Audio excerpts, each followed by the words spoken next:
Okay, this is like my millionth time filming this, so I apologise if it's not as good as usual.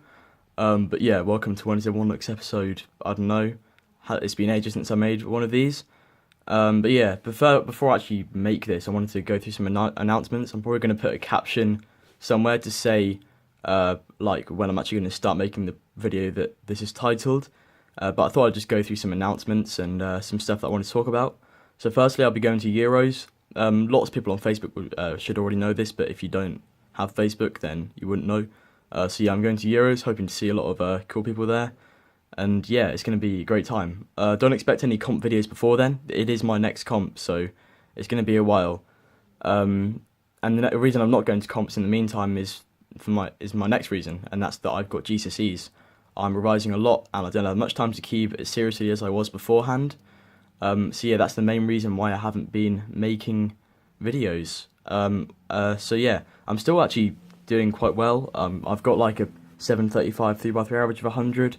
I'm averaging like 10.6 on Squan, doing well on 2x2 Skeeb, and I'm doing like new events like 4x4, 6x6 blind. So yeah, I'm still doing okay, but yeah, I'm definitely not doing it as much as I would like to at the moment. But that will soon change as the summer comes up and GCSEs finish. So yeah, I apologise for not making many videos recently. I actually have quite a lot of videos that I can upload, but I just haven't edited, like some Skeeb critique videos, some Skeeb alg videos. And I'll get them up eventually when I have time. But yeah, that's the main reason I haven't been making videos, and I hope you understand. But yeah, let's just get into Wednesday One Looks, what you've watched this video for. So this is a case that you've probably come across a few times, and it's actually really good because there are a lot of cases that it can set up to. So you can have that, that, that, that. Yeah, loads of cases that you might not initially like. So this is actually the optimal way of solving these two as well, and it just happens to be a very nice to one look case. So yeah, now let's go through it. This is kind of a difficult case to grasp because there are two ways of solving it that do very, very similar things, but you don't want to get mixed up between them when you're one looking. So there's this one where this corner on the right is being twisted and moved, and you do that. But the one that I'm going to be teaching you, because I don't want to complicate things, is this one where the corner on the left is being twisted. And the way you hold it is I hold it like the layer on the left, and then I do it like this, like that. Again. Yeah, I hope that helps. This is going to be a lot shorter than the other ones I've made because I've realised it's actually quite a simple case to one look. Because as you can see, firstly, there are no centres that are being affected at all. The centres are in the exact same place, so you don't have to worry about any of that. However, the corners are quite a lot harder to understand. Yeah, so the corners are hard to understand. However, you won't be learning any new concepts that you haven't been taught before in previous Wednesday One Looks episodes. So I'm sure that you'll understand it. It will just take a lot more time to get used to the way that the corners move. Because they're doing multiple things at once, and that's where it gets confusing. But the good thing is these centers aren't affected, so you can spend way more time looking at the way these corners are affected than looking at these centers because they're already done. So yeah, so now let's talk about this center first. This is your left center if for the way I'm teaching you to solve it. So it'll always be the left corner, and firstly, the first thing it'll be doing is moving anti-clockwise once. So then this yellow will be up here like that. So after it's moved anti-clockwise once, it's actually going to move 180 degrees to the other side of the cube. This may seem quite simple, but it's actually quite hard to understand. I've talked about this in other Wednesday One Looks episodes. So the way that I like to do it is because obviously this yellow isn't always going to be up after this has been twisted and anti-clockwise. So the way that I like to do it is I like to visualize where it is, and then do a Y2, and that's where it will be then after it's been twisted. But in this case, the yellow is just going to be here, just like that. Okay, and then you look at you can't see what case it is just by looking at one corner. So you have to look at this one right next to it on its right, And this one actually only does one transformation. It just does 180-degree turn just to the other side of the cube. So that's a lot easier, and it should be quite easy to grasp. So yeah, this one's the only really hard part. Once you understand how to do that, this one just is a breeze. Just go to the other side of the cube, and if you want, you can use the thing that I told you about before. So wherever the yellow is, so it could be here, or here.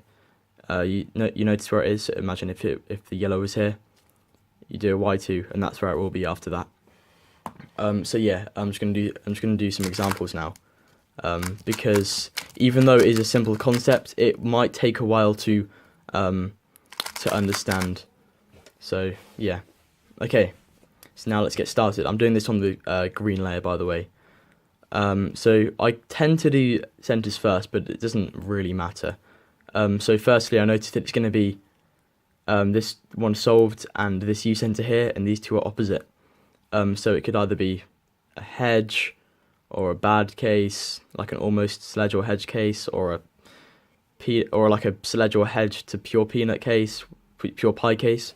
Just any of those. But yeah, you've already narrowed it down loads just by looking at the centers, because all you have to do is look at them. You don't have to visualize where pieces are going. Just look at them. So yeah, cool. And so now let's look at the actual hard part.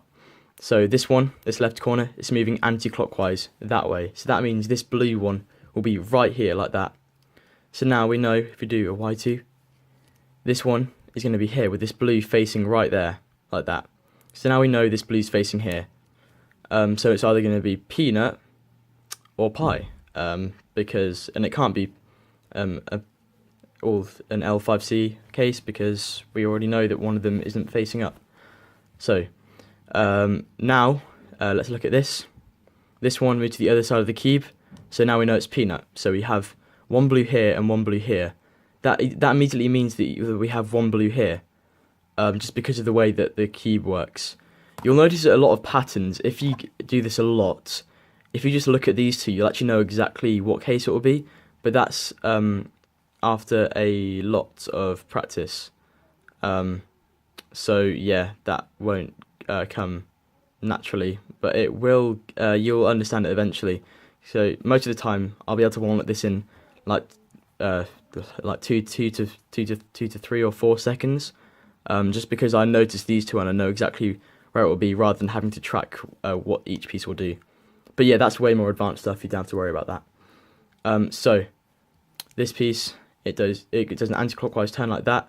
Move to the other side of the cube. So you've got blue here. This one does a 180-degree turn, moves there. So we got blue there, and just because you know peanut, we know that blue will be there, and blue will be there. So now we know we're going to have sledge, hedge, or sledge, depending on the way that you solve it. And as you can see, like that, sledge, hedge, like that. Okay, yeah, let's just do another scramble.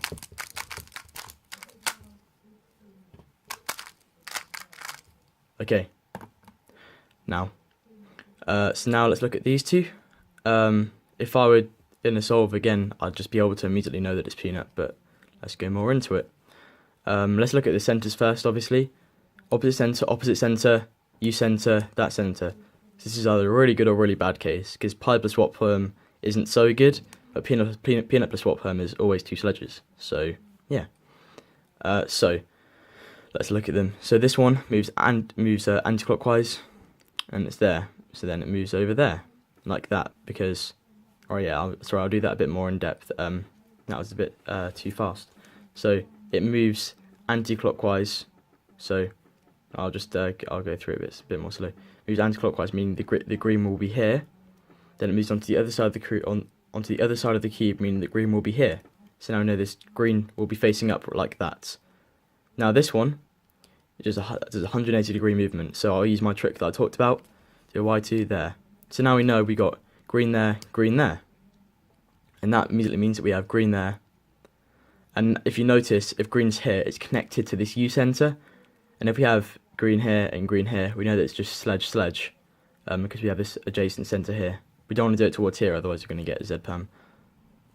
So yeah, I think it's quite easy to understand. I'm just going to do a couple more But if you understand it after these two, then I wouldn't recommend watching the rest of the video. Don't waste your time. Just go and do some solves like I'm doing right now, where you just solve a layer, but then immediately set it to the one-look case because you don't want to see what the thing is, and then just then just try and practice it. I'm just going to set up a pi case because peanut's actually quite easy to understand, but pi is a bit harder, especially if it's a swirl perm case. So I'm going to purposely set up a pi case that's going to be a bit harder to understand, just so you can do it. Okay, I think this is quite a hard case, so this will be a bit harder to understand, so that's good. So yeah, let's look at this. So firstly, let's look at these centres. We know that it's going to be swirl perm because this one's not solved, this one's not solved, this one's not solved, and our U centre's right here. Okay, so now we know that it's swirl perm. So we've already brought it down to like 16 cases, something like that. So now let's look at the corners. So we have this corner right here, and we have this, and it's just doing an anti-clockwise rotation, meaning that we'll have yellow right there because it moves anti-clockwise like that. So yellow right there, and so that means there's this corner's gonna be right here, just with yellow there like that. Okay, and now let's look at this. We have this moving to the other side of the cube, which means that we have these two right here.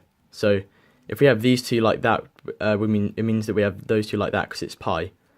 That's quite an easy pi case, but if you were given one like that and one like that, it will be a bit one like that and one like that. It'll be a bit harder to understand. So you should really get used to knowing how the other corners will be just from looking at two corners on a pi case.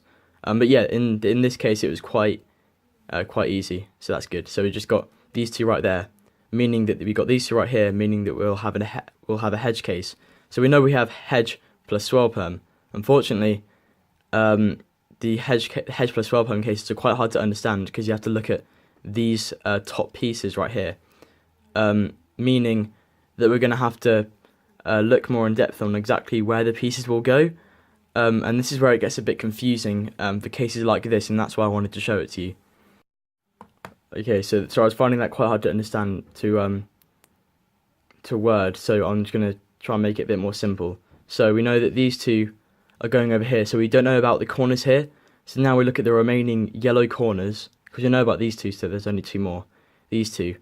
And that means that because both of these will be on this side, we don't care about them. We only care about the two corners on this side when we're recognising this hedge case. So if these two corners are opposite to this, we know it to do a different algorithm if they're the same as this. So now, in this case, we'd have to look at these two corners right here, and these both have green on, meaning that they'll match this, and that's how you can tell the difference between this and a different case. Sorry if that was a bit confusing, but you'll get the hang of it eventually. That was a very hard case to understand, but they're not too bad. So yeah, so as you can see, if I solve this, I get to this case.